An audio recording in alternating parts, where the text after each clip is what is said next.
ABD Dışişleri Bakanı Mike Pompeo, Çin'in Doğu Türkistan'da Uygur ve Kazaklara zorunlu kısırlık, kürtaj ve aile planlaması uyguladığının ortaya çıktığını belirterek Çin Komünist Partisi'ne bu dehşet verici uygulamaları sonlandırması çağrısında bulundu.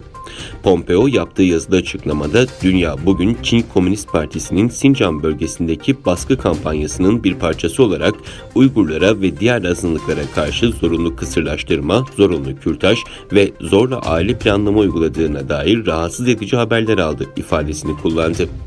Alman antropolog Adrian Zenz'in yayınladığı bilgilerin şok edici olduğunu, ancak Çin hükümetinin 10 yıllardır devam eden ve insan hayatıyla onurunu hiçe sayan uygulamalarına benzerlik teşkil ettiğini vurgulayan Pompeo, Çin Komünist Partisi'ne bu dehşet verici uygulamayı derhal durdurması ve diğer uluslara ise bu insanlıktan çıkaran suistimalleri durdurma talebi konusunda ABD ile hareket etmeye çağırıyoruz değerlendirmesinde bulundu.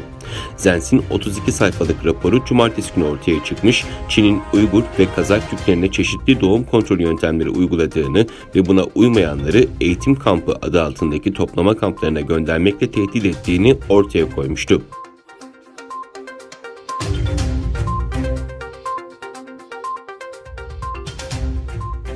Kadınlar bilinçli medya kullanımı için Etik'te buluştu. 30 Haziran Salı günü Doğu Türkistan Kültür ve Enformasyon Derneği Etik'te hanımlar için bilinçli medya kullanımı eğitimi programı düzenlendi. Özel eğitim öğretmeni Ebru Kaya, organize ettiği eğitimi Duisburg'da yaşayan insanlara hizmet olarak sunuyor.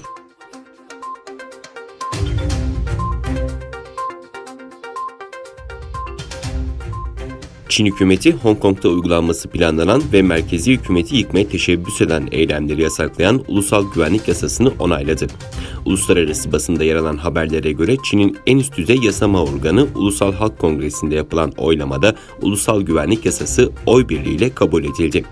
Ulusal Güvenlik Yasası'nın genel hatlarıyla Pekin'in terör yanlısı veya ayrılıkçı olarak nitelendirdiği eylemlere karşı Çin parlamentosuna bir yasal çerçeve oluşturma ve çeşitli mekanizmalar devreye sokma yetkisi verdiği biliniyor. Pekin yönetiminin Hong Kong Ulusal Güvenlik Kanunu hamlesini Japonya Dışişleri Bakanı talihsizlik, Tayvan lideri Tsai Ing-wen de hayal kırıklığı olarak niteledi. Trump yönetimi hafta başında Hong Kong'un Amerikan ticaret yasaları nezdinde sahip olduğu özel statünün kaldırılması sürecini başlatarak Hong Kong'a savunma ihracatını durdurmuş, bölgenin yüksek teknoloji ürünlerine erişimine de kısıtlama getirmişti. Hong Kong'daki demokrasi hareketinin uluslararası çapta tanınan simalarından Joshua Wong, gelişmeyle ilgili dünyanın bildiği Hong Kong'un sonu yorumunu yaptı.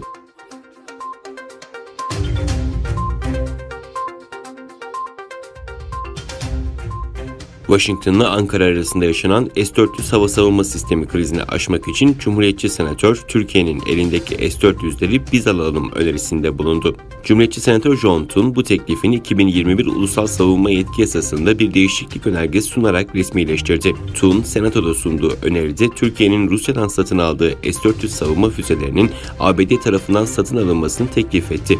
Amaçsa iki ülke arasındaki krizin aşılması. Böylece F-35 savaş uçaklarının Türkiye'ye satışı mümkün hale gelebilir. Türkiye yaklaşık 2,5 milyar Amerikan doları bedelle Rusya'dan S-400 füze savunma sistemleri satın almıştı.